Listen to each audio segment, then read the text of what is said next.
नमस्कार, आदाब साथी। जैसा आप सब जानते हैं कि 23 तारीख को प्रेस क्लब ऑफ इंडिया के चुनाव हैं। ये चुनाव बहुत अहम है प्रेस क्लब ऑफ इंडिया के डेमोक्रेटिक वैल्यूज़ को इस्टेब्लिश करने के लिए, कायम रखने के लिए। मैं इन चुनाव में हूँ अपने कुछ साथियों के साथ। मैं मैनेजमेंट कमेटी के प्रेसिडेंट के लिए मैदान में हूँ। हमारे साथी प्रदीप श्रीवास्तव सेक्रेटरी जनरल के लिए हैं। ज्वाइंट सेक्रेटरी के लिए KVN प्रकाश हैं। राहिल चोपड़ा ट्रेजरर के लिए हैं और कुछ साथी हिम्मत सिंह जैसे साथी जो है मैनेजमेंट कमेटी के लिए, आप उनका भी समर्थन करें।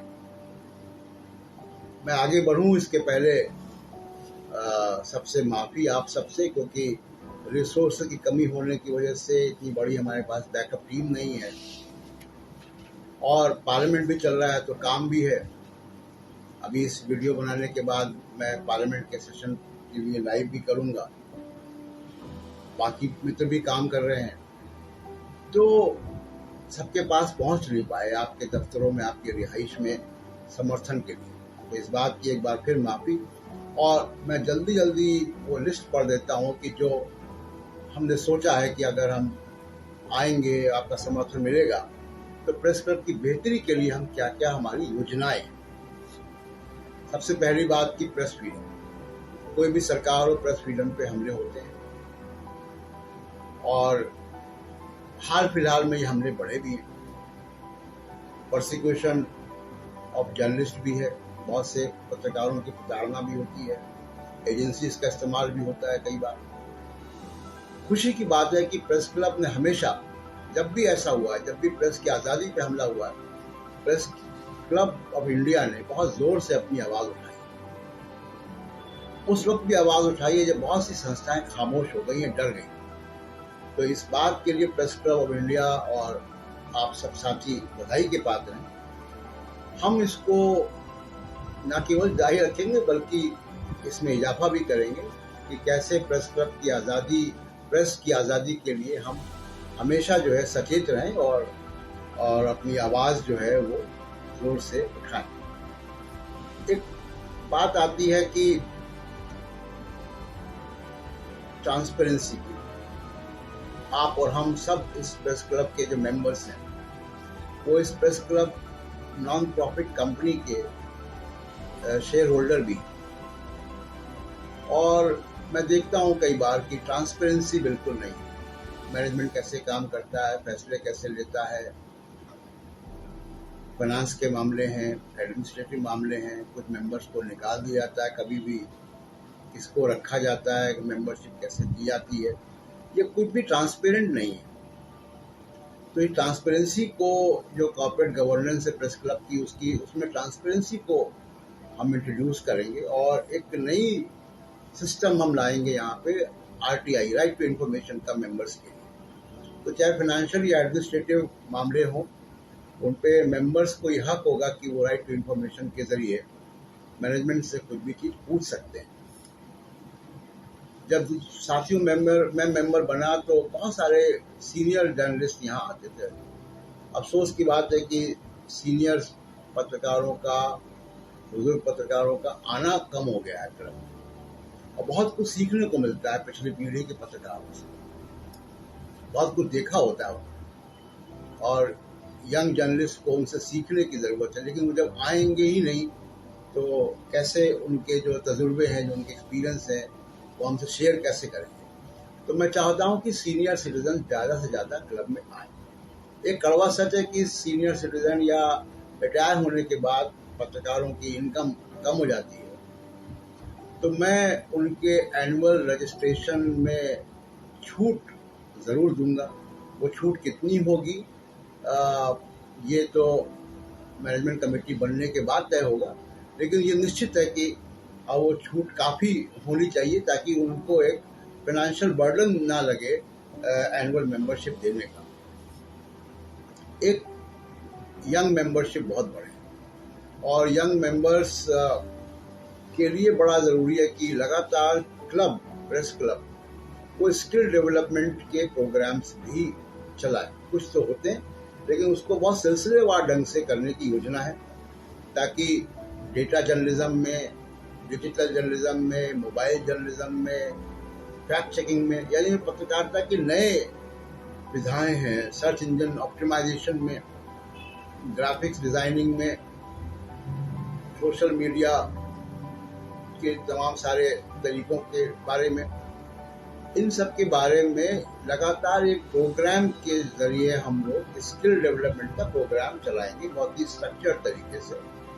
और वो तो कि वो बाहर वो कोर्सेज बहुत महंगे भी हैं और कई बार हैं भी नहीं, और तमाम मीडिया ऑर्गेनाइजेशंस में रीट्रेनिंग और ट्रेनिंग की सिस्टम भी लगभग खत्म हो गया। एक और फ्रीलांस पत्रकार या यूट्यूबर्स, डिजिटल जर्नलिस्ट और हमारे जो ब्रॉडकास्ट मीडिया के साथी हैं, अक्सर मैं देखता हूँ क्लब में प्रेस कॉन्फ्रेंस होती है और इंटरव्यू ले रहे होते हैं। कई लोगों के दफ्तर नहीं है तो वो कहाँ इंटरव्यू लें किसी के, उनके लिए समस्या है।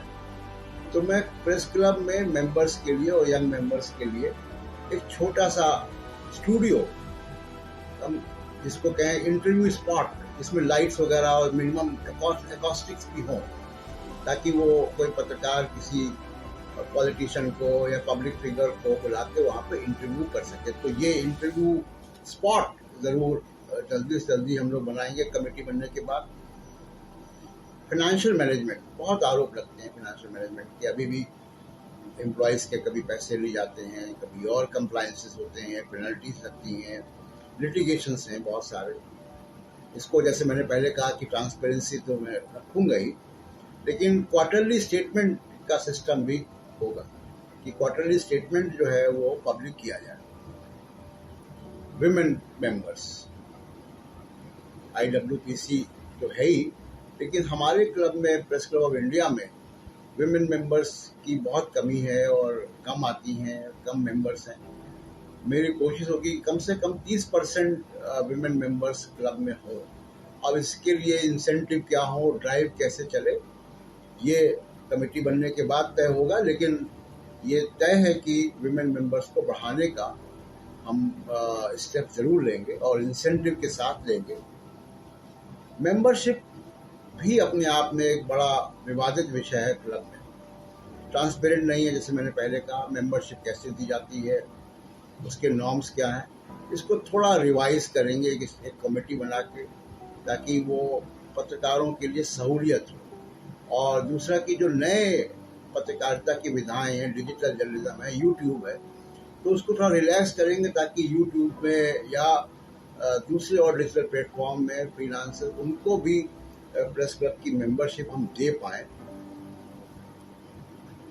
कुछ अच्छे प्रोग्राम प्रेस क्लब में पहले से चलते हैं, जैसे बुक क्लब चल रहा है संडे को, उसके साथ फिल्म फेस्टिवल भी जोड़ेंगे और ये प्रोग्राम्स तो जारी रखेंगे और नए फेस्टिवल्स और खासकर फिल्म फेस्टिवल्स तो हम और जोड़ेंगे ही।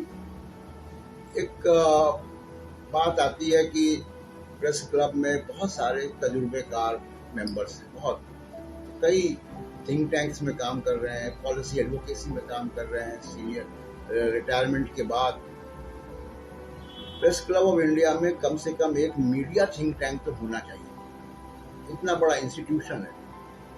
और अब तो हमने प्रेस क्लब कलेक्टिव भी बना लिया है, जिसकी मीटिंग नहीं हुई है वो मीटिंग भी रखेंगे हम। तो प्रेस क्लब एक थिंक टैंक की तरह भी काम करे। हम अपने सीनियर मेंबर्स उनको इंगेज करके, उनसे चर्चा करके एक थिंक टैंक जरूर यहाँ पे इस्टेब्लिश करेंगे, जो कि media policies, media laws, media के बारे में रिसर्च, डॉक्यूमेंटेशन और दूसरे सिविल सोसाइटीज के ग्रुप्स के साथ मिलकर मीडिया फ्रीडम के लिए, प्रेस फ्रीडम के लिए एक स्ट्रॉन्ग एडवोकेसी लगातार प्रेस क्लब ऑफ इंडिया चलाता रहे। प्रेस क्लब ऑफ इंडिया में कुछ तो स्कीम्स और हैं वेलफेयर की जो मैं लाना चाहता हूं, जैसे हेल्थ इंश्योरेंस। मैं कोशिश करूंगा कि कम से कम प्रीमियम पे जो है सभी मेंबर्स को एक हेल्थ इंश्योरेंस जो है वो दे पाऊं। तो ये कुछ बातें हैं जिनको हम आए तो लागू जरूर करेंगे और आप सबका सहयोग अपेक्षित है। प्रेस क्लब ऑफ इंडिया जिंदाबाद, डेमोक्रेसी जिंदाबाद। नमस्कार, आदाब साथी। जैसा आप सब जानते हैं कि 23 तारीख को